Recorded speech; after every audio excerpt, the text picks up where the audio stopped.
बुरी तरह जब रिश्ते खत्म होते हैं तो सिवाय नफरत के कुछ नहीं बचता। अस्सलाम वालेकुम viewers and welcome back to my YouTube channel. तो इस पाकिस्तानी फेमस एक्टर आगा अली ने रिसेंटली एक पॉडकास्ट के दौरान अपनी और हिना अल्ताफ की डिवोर्स कंफर्म कर दी। Happily divorced man, how are you?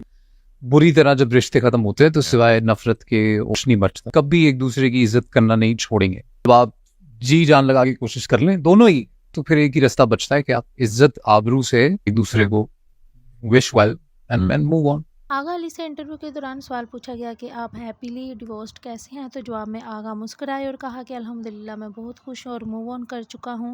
हम दोनों ने बहुत ही कोशिश की थी इस रिश्ते को बचाने की, लेकिन वो बरकरार नहीं रह सका। ये फैसला बहुत टफ था ऑब्वियसली मेरे लिए भी और हिना के लिए भी, क्योंकि हम दोनों बहुत ज़्यादा कोशिश कर रहे थे इस रिश्ते को बचाने की, लेकिन जो नहीं हो सका। इसी वजह से हम दोनों ने अपनी इज्जत को मद्देनज़र रखते हुए एक दूसरे से सेपरेशन इख्तियार कर ली। और आज सबसे अच्छी बात यह है कि हम दोनों एक दूसरे की इज्जत करते हैं। और यूजुअली जब रिश्ते ख़त्म होते हैं तो नफ़रत इतनी ज़्यादा बढ़ चुकी होती है कि सिवाय एक दूसरे के बारे में बुरा बोलने के और कुछ नहीं होता। लेकिन हमारे रिलेशन में ऐसा कुछ भी नहीं है। हम दोनों सारी ज़िंदगी एक दूसरे की इज्जत करेंगे। और हमारी सेपरेशन में एक और अच्छी बात यह है कि हमारे साथ कोई तीसरी जान सफ़र नहीं कर रही। कल को खुदा ना खासा बच्चे होते और मैं बड़ा शुक्रगुजार हूँ इस बात का कि कोई और जान सफर नहीं करे। आगा ने कहा कि अच्छा हुआ कि हमारा कोई बेबी नहीं था, वरना वो भी हमारे साथ सफ़र करता। मैं खुद क्योंकि इस चीज़ से गुजर चुका हूँ। जब मैं 5 साल का था तो मेरे फादर की डेथ हो गई थी, और सिंगल पेरेंट जब एक बच्चे को पालते हैं तो बहुत ही मुश्किल हो जाता है। ये सब कुछ मैंने खुद भी फेस किया है। तो अगर कोई बेबी होता तो मैं बेबी को पालता या हिना पालती, तो दोनों सूरतों में ही बेबी के लिए ट्रॉमेटाइज्ड हो जाता। इंसान दुनिया में हो,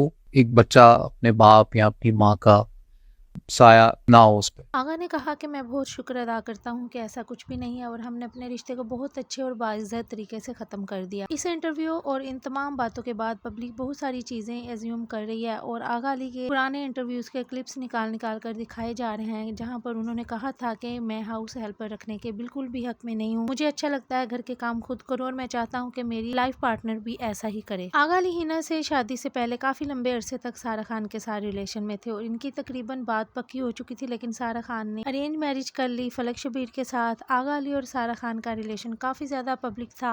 इवन कि जब सारा खान की मदर की डेथ हुई, आगा अली इनके साथ ही थे और इनकी माँ ने कहा था कि मेरे दिल को ये सुकून है कि तुम सारा के साथ हो। यानी कि रिलेशन फैमिली तक था और बस अभी इनकी शादी होना बाकी थी, लेकिन इनका रिलेशन भी नहीं चल सका। सारा खान ने फलक शबीर के साथ शादी कर ली और आज वो एक हैप्पीली मैरिड लाइफ गुजार रहे हैं। जबकि दूसरी तरफ हिना अल्ताफ को देखा जाए तो वो इंटरव्यूज़ में भी बताती थी कि हम घर के सब काम खुद करते हैं, खाना मैं खुद बनाती हूँ, यहाँ तक के बाथरूम भी हम लोग खुद साफ करते हैं। इन सब बातों की वजह से आगा अली को रेड फ्लैग का टैग भी दे दिया गया था, जिस पर आगा ने कहा था कि मुझे कोई फर्क नहीं पड़ता, मुझे कोई कुछ भी कहे, मेरी लाइफ है, मैं जैसे भी चाहूँ गुजारूँ। हिना अल्ताफ और सारा खान दोनों ने ही कभी भी आगा अली के बारे में कोई स्टेटमेंट नहीं दी। जब भी कोई बात निकली है वो आगा की तरफ से ही निकली है, वो इनका पास्ट रिलेशन हो या फिर रिसेंट। सो व्यूअर्स, आप लोगों का क्या कहना है इस बारे में कमेंट सेक्शन में अपनी राय का इजहार जरूर कीजिएगा। और अगर आप लोगों को ये वीडियो अच्छी लगे तो इस वीडियो को लाइक जरूर कीजिएगा। Thank you.